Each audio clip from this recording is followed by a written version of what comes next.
Tudo bem? Bem-vindos ao meu resumo de geografia. E não vai ter resumo de LIP hoje, só vai ter o de geografia. E fiquem com o resumo. O capítulo 1, galera, vai ser aquela questão das pirâmides etárias, né? Não, eu acho que nem é pirâmide etária, mas eu acho que é assim. É, pirâmide etária, que é aquela questão da base, né? Do corpo, do ápice. E a gente tem também a questão das migrações, que o emigrante é quando ele sai de um país, imigrante quando ele sai do país que ele mora para morar em outro, e o migrante quando ele se desloca dentro do seu próprio país. Agora, entrando no capítulo 2, que é um capítulo mais complicado, né? Um capítulo mais extenso, a gente fala sobre a ordem multipolar e também o final dela. A ordem multipolar, ela se estabeleceu até a Segunda Guerra Mundial, onde a Europa, todo o continente europeu, era o centro do mundo, era o famoso eurocentrismo, onde a Europa era o centro de tudo, eles que mandavam, eles eram superiores, era a ordem multipolar. Depois da Segunda Guerra Mundial, que as duas guerras mundiais, elas aconteceram dentro da Europa, então meio que isso desgastou muito o continente europeu. Então, esse foi o fim da ordem multipolar, da primeira ordem multipolar, que foi por causa das duas guerras mundiais que meio que acabaram com a Europa e deu início à ordem bipolar. O que seria a ordem bipolar? Na Segunda Guerra Mundial, os Estados Unidos e a Rússia, ou Rússia não, União Soviética, os Estados Unidos e a União Soviética, eles meio que acabaram com a Alemanha e com o Japão, que eram os principais países do mal da Segunda Guerra Mundial. Então, como saíram como vencedores, os Estados Unidos e a União Soviética. Depois disso, eles eram uma aliança, né? E assim deu início à ordem bipolar. Só que eles entraram em conflito. E foi o que foi esse conflito? Foi a famosa Guerra Fria, que era o conflito entre a União Soviética e Estados Unidos, e quem ganhava era quem chegava lá, pisava na Lua primeiro. E depois dessa Guerra Fria, acabou a ordem bipolar. Mas antes eu vou explicar direitinho como que foi essa ordem bipolar. Ela se dividia entre dois extremos, o socialismo e o capitalismo. O socialismo era a União Soviética e o capitalismo os Estados Unidos. Eles entraram em conflito porque eles queriam colocar os seus padrões de vida no mundo, ou seja, os Estados Unidos queriam transformar o mundo em capitalista e o socialismo e a União Soviética em socialista. Então, eles começaram a Guerra Fria como uma forma de disputa. Só que por que a Guerra Fria? Porque meio que não teve um conflito direto entre os dois. Não foi pá, tiro. Não, só foi construindo foguete, quem conseguir na Lua primeiro vence. Só que não é que foi uma guerra pacífica. Teve alguns exércitos de cada um invadindo outros países, para poder colocar seus padrões de vida nele, aplicar o socialismo ou o capitalismo. Mas enfim, ao longo da Guerra Fria, a União Soviética ela acabou, porque ela acabou investindo apenas em armas e também em foguetes, em tecnologias para essa guerra, da Guerra Fria, né? E meio que eles não investiram por dentro do país. Então, eles acabaram quebrando, então tendo como a principal herdeira da União Soviética a Rússia. Então, por isso que a gente nem fala mais União Soviética, é a Rússia. Mas também, aí, os Estados Unidos saiu como grande vencedor da Guerra Fria. A gente também tem as regionalizações no período da Guerra Fria, que era como que o mundo era dividido naquela época, que eram em primeiro, segundo e terceiro mundo. O primeiro mundo eram os países capitalistas desenvolvidos, que como principal exemplo eram os Estados Unidos e o Canadá. Como segundo mundo eram os países socialistas, qualquer país socialista, porque o socialismo a questão do socialismo é deixar tudo igual, né? Todo mundo ter uma classe boa, assim. Então, meio que não tinha divisão de um país socialista bom, um país socialista ruim. Ou é tudo ruim ou é tudo bom. E a gente também tem o terceiro mundo, que eram os países capitalistas subdesenvolvidos. Ou seja, o Brasil entrava nessa categoria, porque ele era um país capitalista, só que não era desenvolvido igual os Estados Unidos e o Canadá. Aqui também a gente vai falando da Conferência de Berlim, que o que é a Conferência de Berlim? A Europa, foi lá na África, viu que tinha meio que um grande potencial ali, e olhou, vamos dividir a Europa de acordo com a África de acordo com nossos interesses? Vamos. Aí, eles foram lá, pegaram o mapa da África, assim, os europeus, e falaram, eu quero essa parte aqui, então eu quero essa daqui, e dividiram a África de acordo com os seus próprios interesses.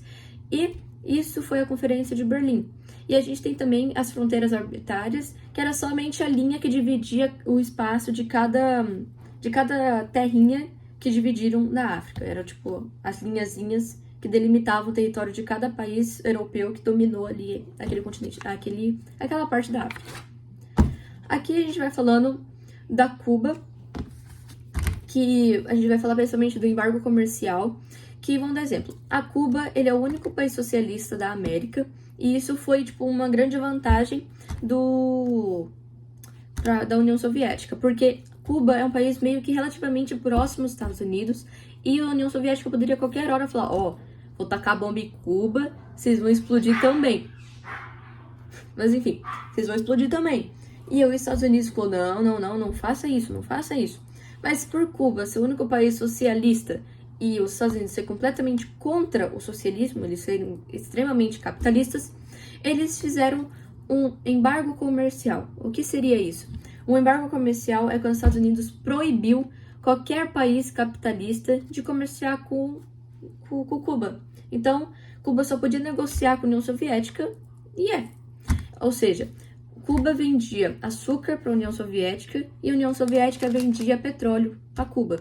Então, meio que Cuba só comercializava com a União Soviética porque ele não podia comercializar com nenhum país da América, nenhum país capitalista, porque os Estados Unidos não deixou. Aqui na página 59 vai falando do final da Guerra Fria, que é o que eu falei. E aí a gente dá o início à nova ordem mundial, que é o mundo unimultipolar. Por que unimultipolar? Porque a principal potência mundial, agora atualmente, é os Estados Unidos, por isso unipolar. Mas unipolar não é correto falar, porque um país não governa o mundo sozinho. Então, vários países governam, só que principalmente os Estados Unidos. Então, virou o mundo unimultipolar. Quem governa além dos Estados Unidos, se eu não me engano, é a China, ou a parte da União Europeia, que são os países capitalistas da Europa, e os países desenvolvidos mais bambambam da Europa, né? E também tem o Japão, se eu não me engano. Japão, e aqui tem a Alemanha que domina também. Aqui a gente também vai falando da famosa globalização, que a Elaine tanto fala, que é meio que você pegar influência de um outro país. Ou seja, o fast food é uma ideia de globalização, porque essa ideia veio dos Estados Unidos e a gente usa bastante aqui no Brasil. Tanto é que McDonald's, Burger King, Bob's, tudo globalização. Aí aqui a gente vai falando sobre as organizações internacionais, que como a principal a gente tem a ONU, né, a Organização das Nações Unidas, e a gente tem algumas, eu não vou falar, mas subdivisões da ONU, que a gente tem algumas agências da ONU.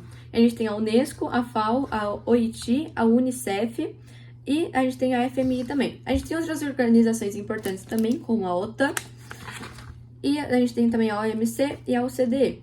E aí depois você vê aqui no livro, porque é só um negocinho que você tem que saber, assim, que são grandes organizações mundiais, organizações importantes. Aqui. Agora o capítulo 3 a gente vai falando sobre as questões ambientais do mundo atual. Aí a gente vai falando sobre a obsolescência programada. O que é obsolescência programada? É literalmente comercial de produtos. Vamos dar um exemplo. O comercial que você vê, ele meio que te obriga a você comprar algo. Porque vai falando, olha só, olha esse produto, que legal, olha só.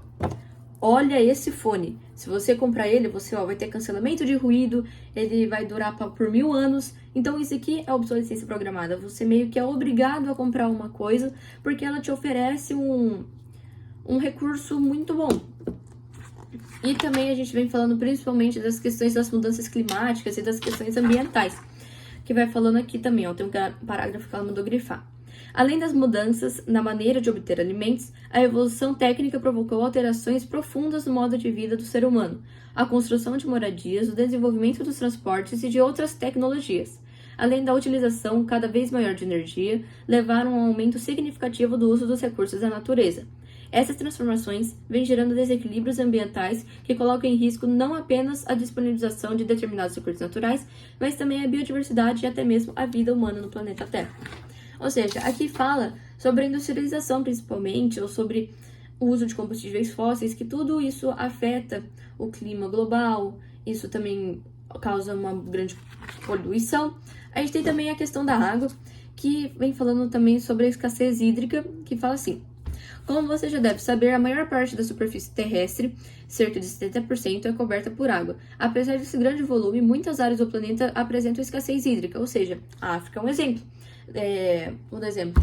O planeta ele tem 70% de água, mas tem muita gente que passa sede, porque a maioria é água salgada e não dá para beber.